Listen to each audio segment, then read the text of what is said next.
اللہم صلی علی محمد وعلی محمد وعجل فرجہم۔ دعا امام زمانہ علیہ السلام کے فائدے بہت زیادہ ہیں، لیکن یہاں پر ہم کچھ فائدوں کا ذکر کریں گے۔ اگر کوئی شخص دعا امام زمانہ علیہ السلام پڑھتا ہے تو زمانے کے فتنوں سے حفاظت میں رہے گا۔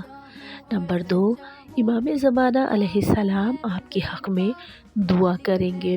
نمبر 3، 70,000 گناہوں سے شفاعت کا حق حاصل ہوگا۔ نمبر 4، امام زمانہ علیہ السلام کی زیارت نصیب ہوگی۔ نمبر 5، یہ دعا برزخ اور قیامت میں ایک مہربان دوست کی طرح آپ کے ساتھ ہوگا۔ نمبر 6، جناب فاطمہ زہرا سلام اللہ علیہا کی شفاعت نصیب ہوگی۔ نمبر 7، اس دعا کو ہمیشہ پڑھنے والا شہید کا مرتبہ پائے گا۔ نمبر 8، موت کے وقت اسے خوشخبری دی جائے گی۔ جو دعا امام زمانہ علیہ السلام پڑھے گا، فرشتے اس کے لیے طلب مغفرت کریں گے۔ دعا امام زمانہ علیہ السلام پڑھنے والا امام زین العابدین علیہ السلام کی دعاؤں میں شامل ہوگا۔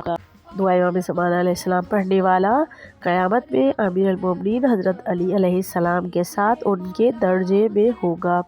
مولا زین العابدین علیہ السلام کی مخصوص دعا آپ کے شامل حال ہوگی۔ آپ کے برے اعمال اچھے اعمال میں تبدیل کر دیے جائیں گے۔ جناب فاطمہ زہرا سلام اللہ علیہا آپ کے لیے دعا کریں گی۔ آپ کا شمار ان لوگوں میں ہوگا جو جنت میں حکومت کریں گے۔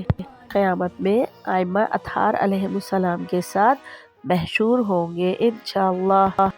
تو ہم سب کو مل کر دعا امام زمانہ علیہ السلام پڑھنی چاہیے اور ہر روز پڑھنی چاہیے، خاص طور پر صبح اٹھ کر اور رات کو سوتے ہوئے ضرور دعا امام زمانہ علیہ السلام کی تلاوت کرنی چاہیے۔ اس کے علاوہ ہماری کوئی بھی مجلس ہو، کوئی بھی محفل ہو یا ہم چند دوست مل کر بیٹھیں، تب بھی ہمیں سب سے پہلے دعا امام زمانہ علیہ السلام پڑھنی چاہیے، اور جب محفل ختم ہو تو پھر ہمیں دوبارہ سے دعا امام زمانہ علیہ السلام کی تلاوت کرنی چاہیے۔